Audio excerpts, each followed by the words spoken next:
Greetings, welcome back to Fire Emblem Awakening the Critiquethrough. We're back here again, and as you can see, this is post-commentary, because I decided to speed this up a little bit. I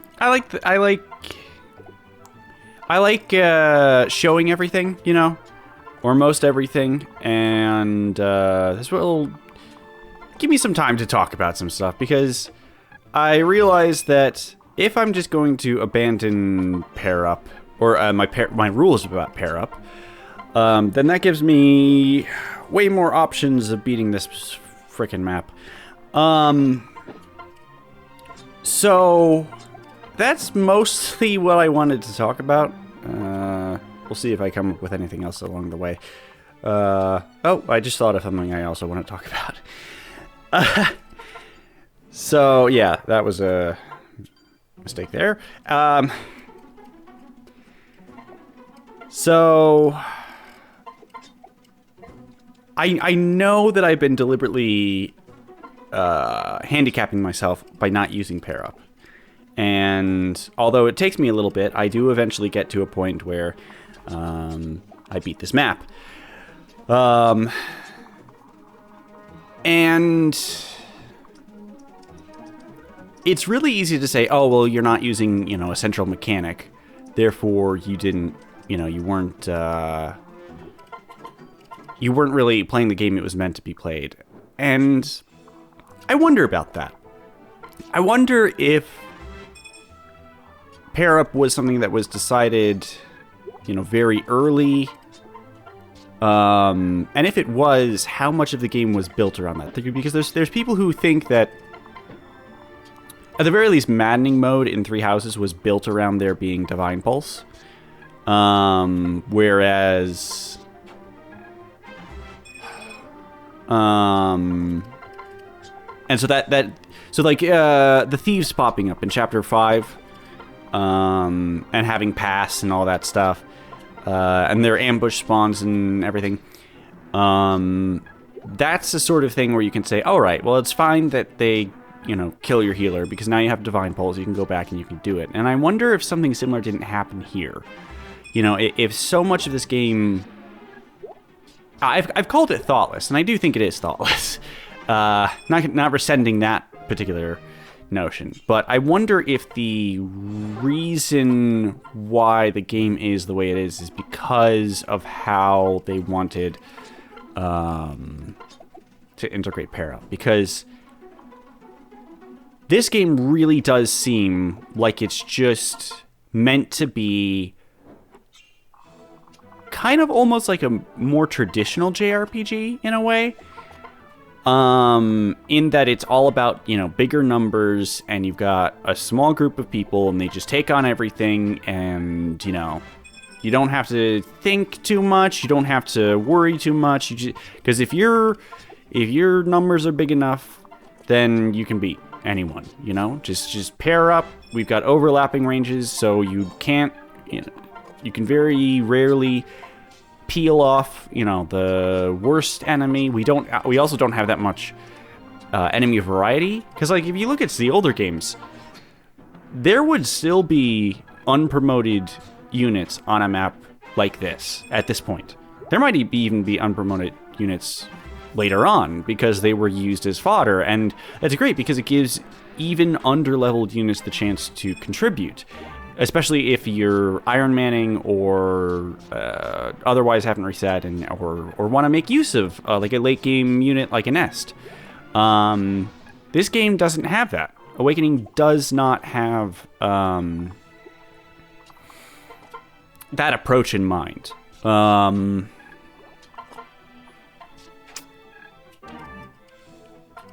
And in some way, I've also heard from a lot of people who say that Awakening is so much fun because you can just power through everything. You can just go,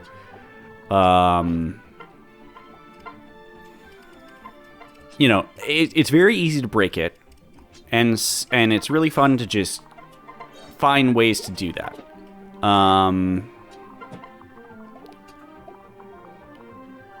And I don't know if I agree with that. Well, I don't agree with that, but But I understand it. But there's consequences to pair up that I didn't really think about until going through this game again. First of all, the supporting unit is less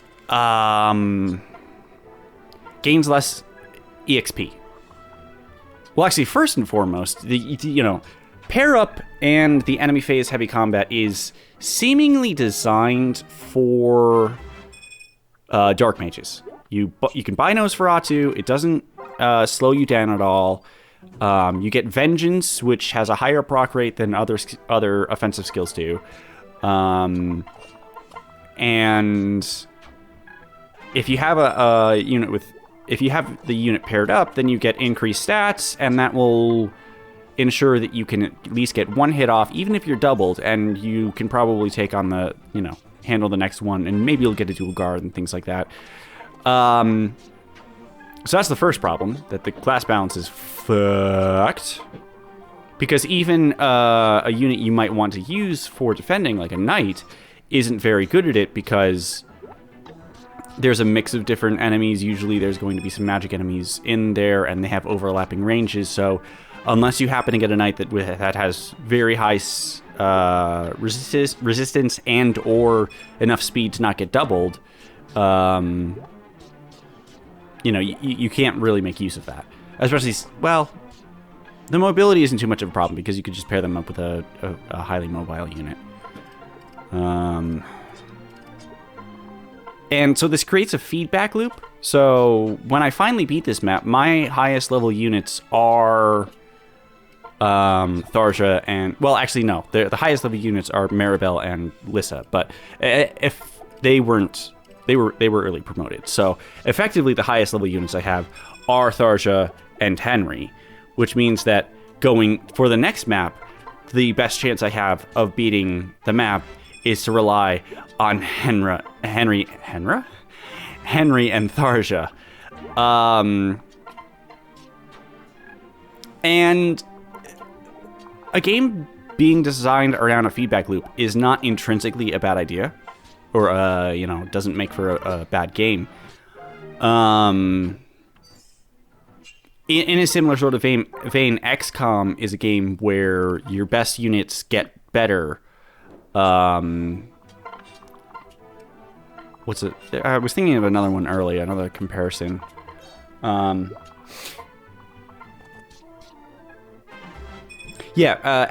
is a good example because it's vaguely similar to Fire Emblem. The difference is XCOM is not necessarily meant to be beaten on every playthrough. It's not quite a roguelike, but it's close enough to a roguelike that it's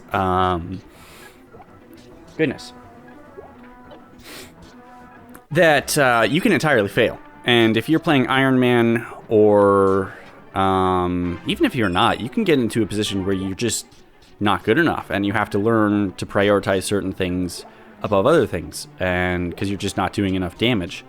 And so the better you are, the easier the game becomes, but then there's a nice difficulty curve to everything, and it's not meant to be beaten on the first run and everything. So there's also good interplay with research and combat, because combat helps you make use of everything you've researched, and you gain materials and information to research in combat, in the actual playing of the game. So the difference is, I don't think Awakening really thought through the fact that your best units just get better. Or rather, they did. They did think about it, because as I've talked about before, Awakening is a game that because of its low cast size, and because of the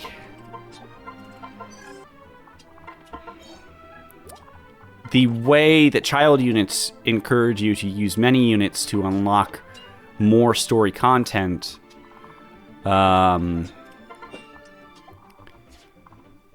you really have to make use of every unit you have.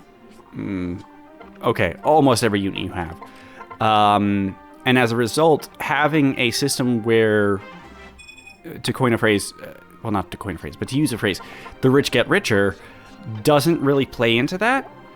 And as much as I want to say, like they clearly didn't think about it in terms of their main missions, because, like I said before, there's not underleveled units or unpromoted units in these transitional maps that lower level or lower power units can take advantage of and still contribute and things like that. So it feels like their solution to this situation was the ability to grind. The skirmishes happen on the map, and they're all at different sorts of levels. They're a little higher than the respective chapters on which they're spawning, but it's still good enough that you can, or it's still that helps in a way, because then you get more EXP for grinding. And people have criticized Sacred Stones for grinding, but I think it's not as bad as in this game. And the reason is you can still play Sacred Stones like a regular Fire Emblem. There's arenas on certain maps. You get enough units that that are strong enough that you don't need to grind if you don't want to. You have very little reason to go back, so there's very little chance of encountering a skirmish. So, and in a certain respect, you can play Awakening like a traditional Fire Emblem. The problem is it's not meant to be like a traditional Fire Emblem insofar as you're supposed to pair people up so that you get child units, because that's additional content, it's additional resources, it's thematically relevant, and so, yeah. The game just doesn't feel like it has a whole lot of direction. It feels, Zero Punctuation recently did a review of Returnal, which is a roguelike that has like AAA backing and high fidelity graphics and all that sort of shit. And he asked in his review, does the roguelike nature make up for the fact that does it excuse the fact that the game is not well balanced? Are you not meant to? What am I trying to say? Did they? Is it unfair by design, or did they incorporate unfairness into the story, or how much of this was genuine and how much of it was we just didn't make a good game, so let's make it into a roguelike, or we don't have to worry about making a polished game because we're making a roguelike, I guess I should say. I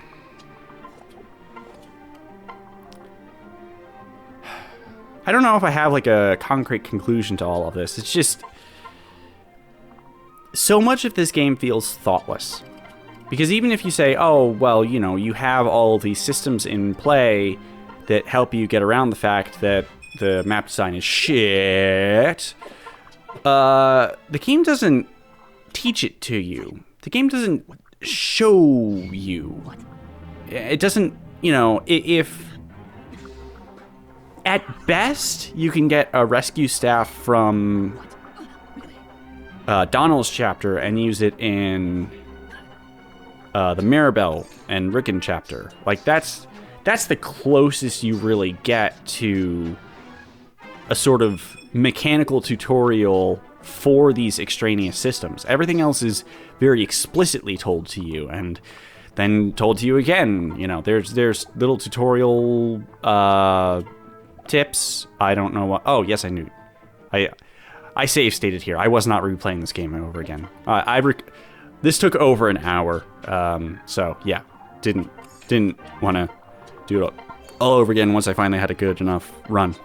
Anyway,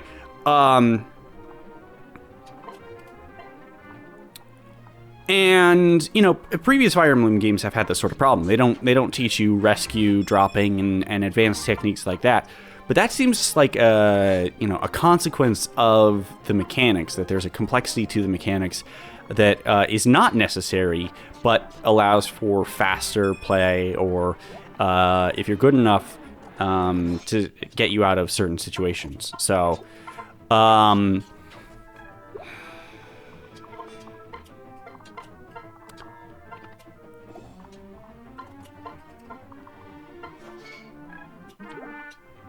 there's no sort of parallel here with Awakening. There's no sort of situation where I think, oh, well, you know, they're just tutorializing this thing. They don't give you a warp staff and then put you in a situation where you need a warp staff. They put you in a situation that's not really thought through, because you're just supposed to pair up, and your numbers will supersede everything, and strategy doesn't really matter. It's just about, you know, which of your units have the highest numbers to take care of things. And when you don't play by those rules,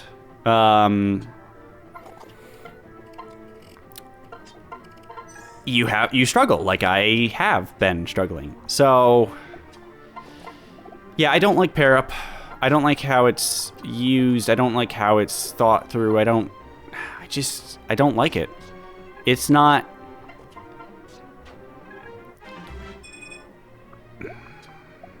I can't tell if it's making up for the mistakes, or if the mistakes are weren't fixed, because no, that's the same thing. I don't know if these problems are a direct consequence of integrating pair up, or pair up is there to make up for all these sorts of problems. You know, yeah, I think Fates had more balanced pair up, and it was better integrated into the system, but here it's just awful. It's really boring to play through. It's really boring to be forced to play that way. So yeah.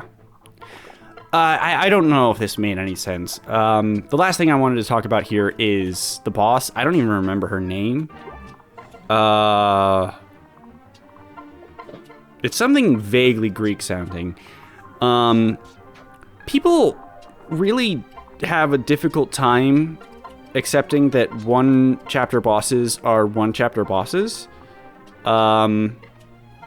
So there's some people out there who think, like, was it Pharos? Pharos is her name.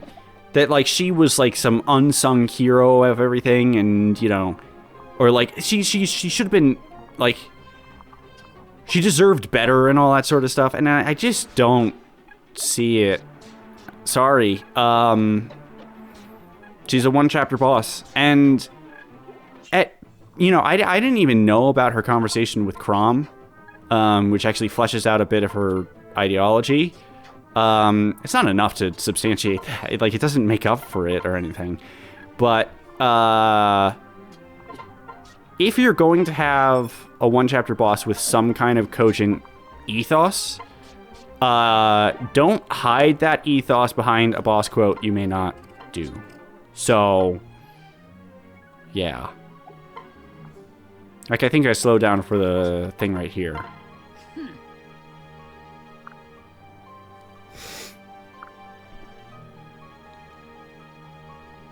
What? Right. I can get a bit of sense of Walhart is trying to replace religion, and he's... And it's like, I guess that's Gaiden, because that's what, you know, what is it called? The Northern Realm. What the fuck is it called in Gaiden and Echoes? Sophia and Rigel. That's it. I guess it's trying to be like Rigel. Nice integration here. Why does the main philosophy of the antagonist have to be hidden behind boss quotes? You know, this is not a good way to do it. So, only got a couple seconds here. I'll probably come back to this at another time.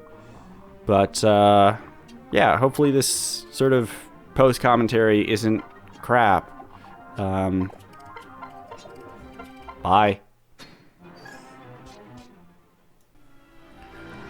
Oh my god, this is finally done. Oh god. Also, really gotta enjoy how, like, all of the interesting commentary is gated behind boss quotes. Because, you know, that's how good stories are written.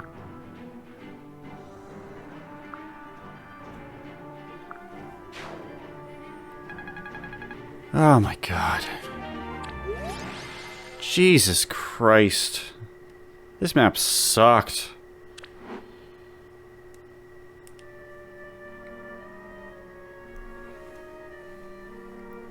Now.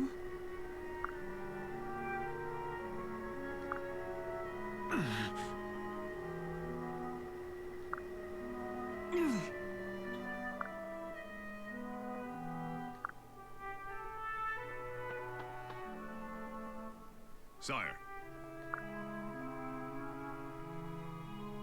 Wait. Hold on a sec. What the fuck was the plan here? I don't... Okay, I thought the plan was they were going to pin one of the units down so that another smaller, more elite group could take on one of the smallest ones. But now, and then when they arrive here, they do that plan, but for the forces of the fort. But apparently now they're also doing that to both of the other army cohorts as well. What the fuck is the plan here? I don't understand.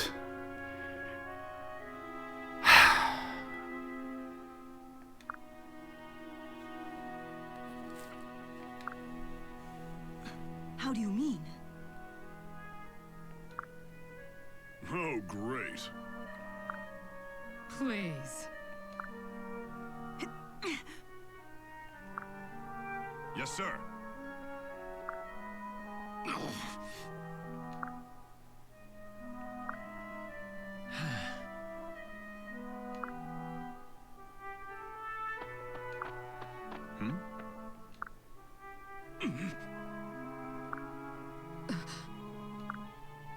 All right. Right. Okay, so now we're in a situation where we're completely surrounded and we need to escape right now. Is the next map going to be us escaping? Is that what's going to happen? Or does a Wet Heart have a master plan for escaping when surrounded and in a fort? Right. Yeah.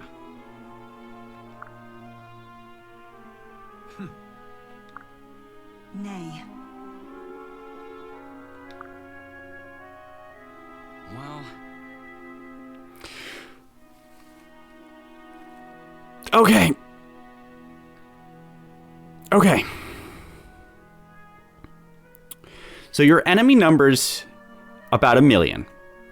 You had hundreds of thousands, but now your forces have either been killed or lost. I have no idea how many are remaining. It may just be however many dozens people we have right here. And your plan is to attack both of these forces simultaneously. How big is the Regina Phalange army. I don't understand. This is like, if you want me to understand your plot, you have to tell me the details. And you can't just say, oh no, things are looking bad, but we have this nebulous force that'll take care of everything. Oh my god. No. This is literally what you just did. You just did this. You just used a small force to take on a commander while your larger forces is keeping half of the forces at bay. Which is also the plan you used on the boats. On the boats, you were outnumbered, so you kept them pinned so that a small tactical force could eliminate the commander. It is the same fucking plan over and over again, except now we have lost hundreds of thousands of soldiers. I'm sorry for getting so loud, but I'm really annoyed at this. Because, like, a Fire Emblem game doesn't have to concern itself with tactics like this. It doesn't have to concern itself with the actual layout of battles. Most Fire Emblem games keep paint a very broad brush of strategy. But this game is choosing to, it is creating a character whose sole defining characteristic is being a tactician. And as a result, they feel compelled to show us their tactics. But not only is it the same thing over and over again, it does not make any sense. If they were planning an assassination mission, like hiding and just killing them, killing Yanfei and Walhart while taking on, at most, their personal retainers, that would be one thing, but they're not doing that. Oh my god. No.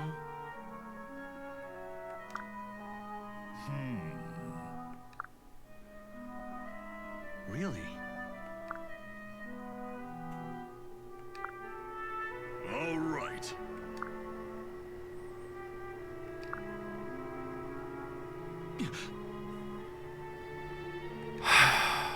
All right.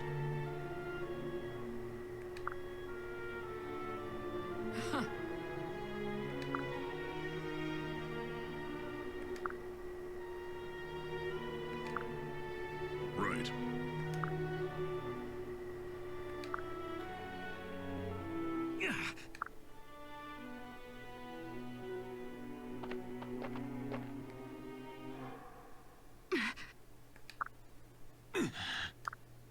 I'll keep you safe.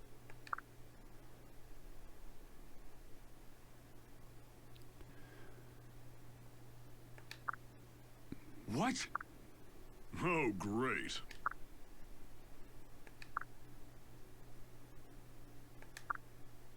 Yes. I don't like this. I don't like this because events cannot have happened the same way they have happened here. That's just not how time travel works. Unless you have some sort of cohesive thesis about how time travel works in your fiction, which this game does not. And then every time Lucina has this thing of, knowing future events. It's, I'd heard the story, It's vagueness hidden behind vagueness, and I don't like it. I don't like it at all. Nah.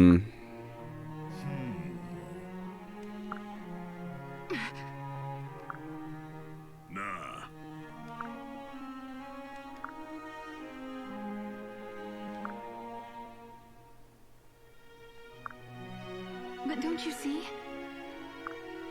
Listen. Hell no.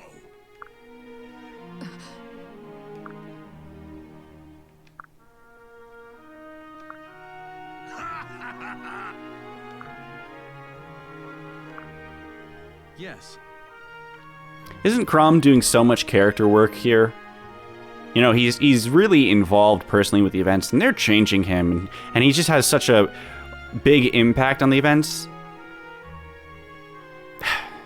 I'm being facetious, but in order to have an ensemble cast of characters all interact with each other, they need to be characters we give a shit about. And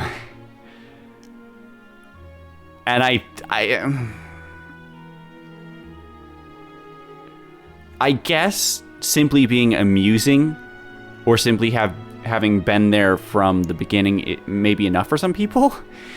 But I don't care what happens to Basilio. I don't care what happens to Flavia. They're not interesting characters. They're not. You know, the most interesting talks they have been extremely convoluted ones that don't make any sense. I don't care if they die.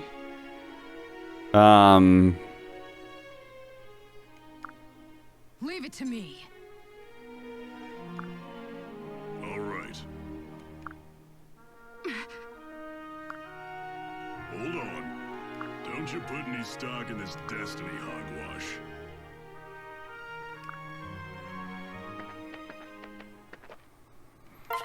Oh, thank God. Okay. All right. Okay. This is fine. Oh, we're going straight into the battle. Come Good. on! You know what? Where are Walhart's forces? I don't know where they are. And shouldn't this be happening during the next chapter? There's a paralogue that unlocks after this. We're not fighting Yenfei next.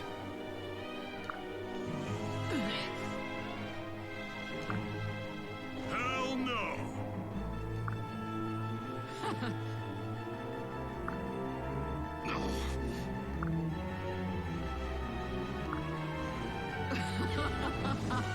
Also, you're supposed to stall. And a good way to stall would be, you know, setting up fortifications that aren't difficult to overcome, but that take time. And that, you know, having defensive formations that are difficult to break through or costly to break through. That's how you stall an army. But no, they're rushing headlong into an open battle.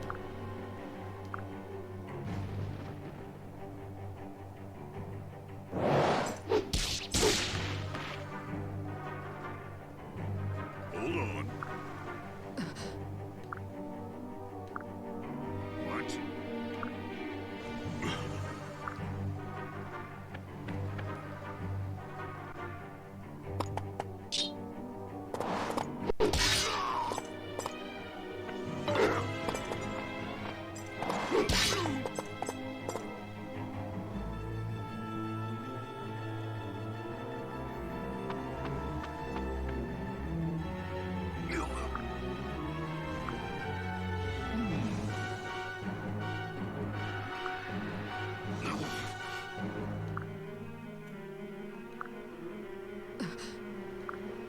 Hell no!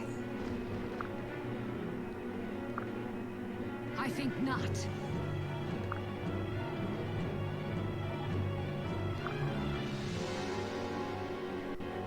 You're still in this.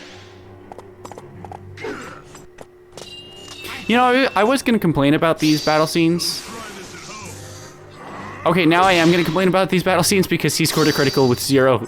Okay, why are you...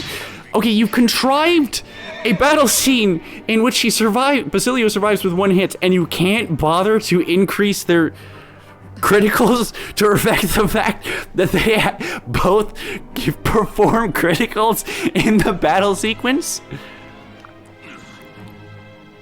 Oh, okay. Adding on to the stupidity. Basilio has this orb on him, which is critical to the survival of humanity, and he doesn't give it to Chrom until a critical moment, which he was planning to die at, and, like, okay. Like, it's not a problem that he has an orb. It is... Okay, it is a problem, because it's vital for the survival of humanity, and he said he didn't have it, and there's no point in doing that. It's a reveal just for reveal's sake. It's just really dumb. But if you're going to do that, he needs to give the orb before he goes on a suicide mission. So he should have given it to Lucina before he left. Or he should have given it to Flavia when he told Flavia to run. Not after Flavia refused to let him go alone. This is not how you do this. This is how you do this if you want to surprise people, but the events have to make sense, and they don't here. Oh. Oh my god. Okay. Alright. Right. Hell no!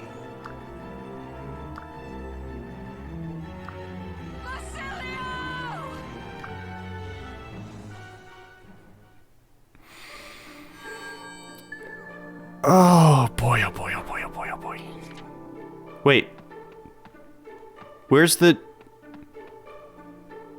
I thought that...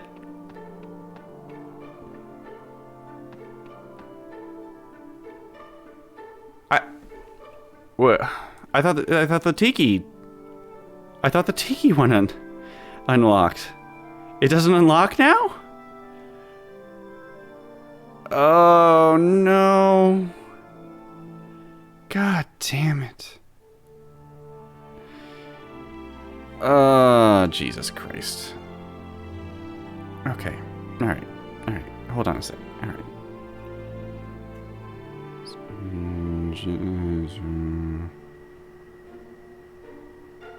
This one. Oh no. It's after this map.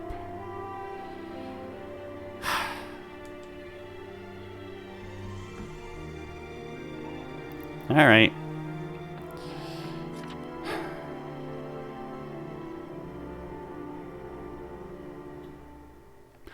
All right, let's do some supports. Hey. Wow.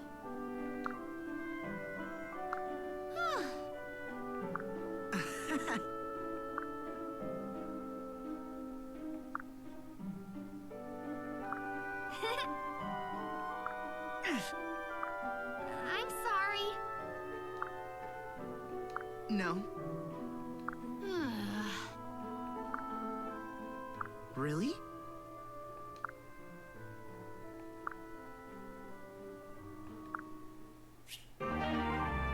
It's cute. Okay. All right. See, like, people want to, like, people have all these, like, very fond affections for the characters in this game and the interactions in this game and things like that.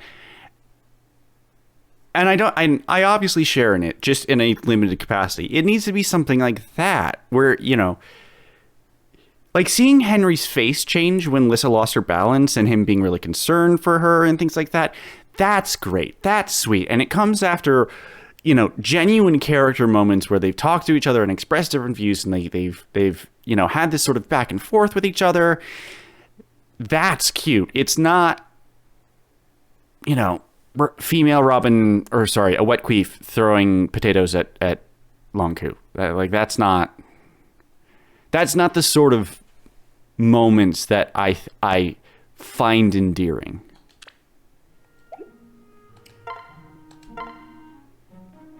Come now. Oh.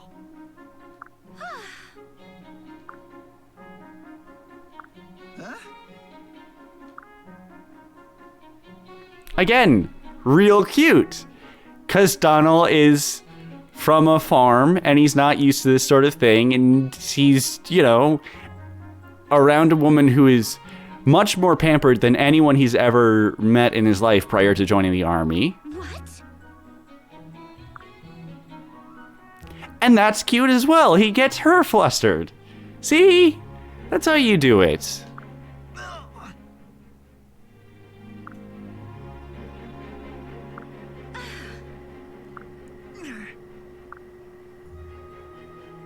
No. Huh? Yes. Wait. No.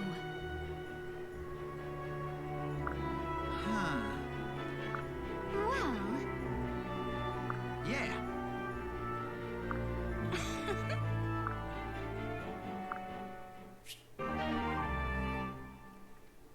You know, I had a conversation. Well, not a conversation, but there was a thing I saw recently where someone was like, "Here's my perfect support system," and I thought about mine as well, and I realized that, you know, if we have this sort of S support thing where units get married, it would be better if there was some sort of like A plus or maybe like an S and S plus sort of thing where, you know, the particular couple or throuple, I don't judge, had an additional stage to become closer to one another. And so once you reach that stage, they're not married yet, but they can't have that same support with someone else, so that the closeness that they have and them getting closer together and their feelings begin to develop, and you see that beginning to develop happens. It's a more natural progression. I don't know if I'm making sense. And I think if this had been like an S minus leading to an S plus support, it would have been really good in that regard, because there is some kind of almost flirtatious, you know, chemistry going on. And it's not meant to be explicitly romantic, but it's not just platonic. So it would have been good if that had been like the way things are going to pan out. It is a step in the right direction, but you can have this A support happen when both of them are married. You can have their S support where both of them are married and their kids are married to one another. So, yeah. Good support, indicative of the problems with this support system.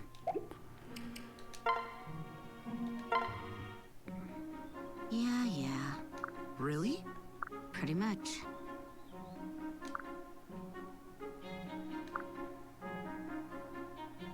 Oh. Wow.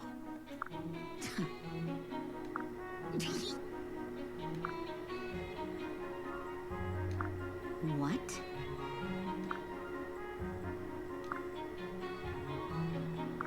Aw. This ain't so bad.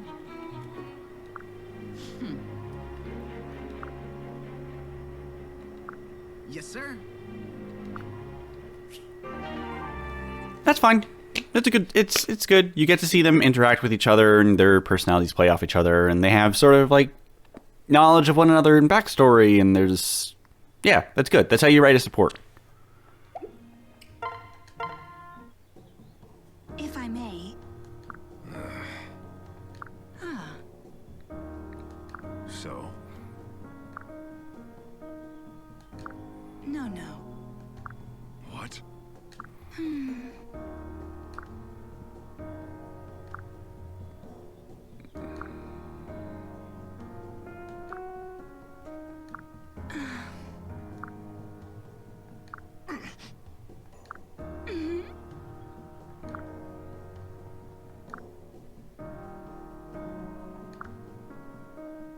I'll return the favor. No.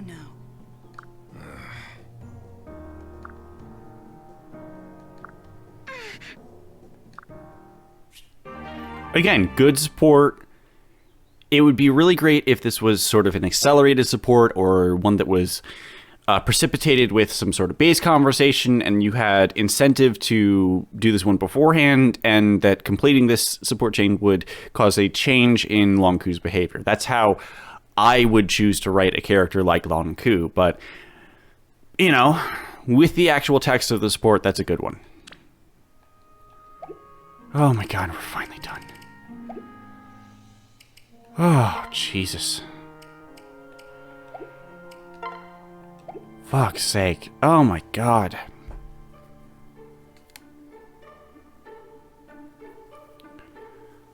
Oh my... Jesus. That was...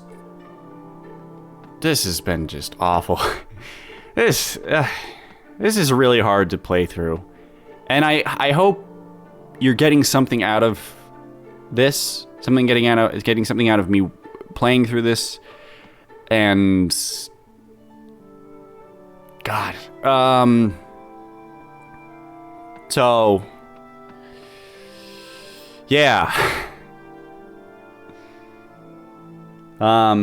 I'm gonna go try to relax now because this has not been relaxing in any way. Thank you for joining me. This has been Fire Emblem Awakening the Critique Through. Have a good one.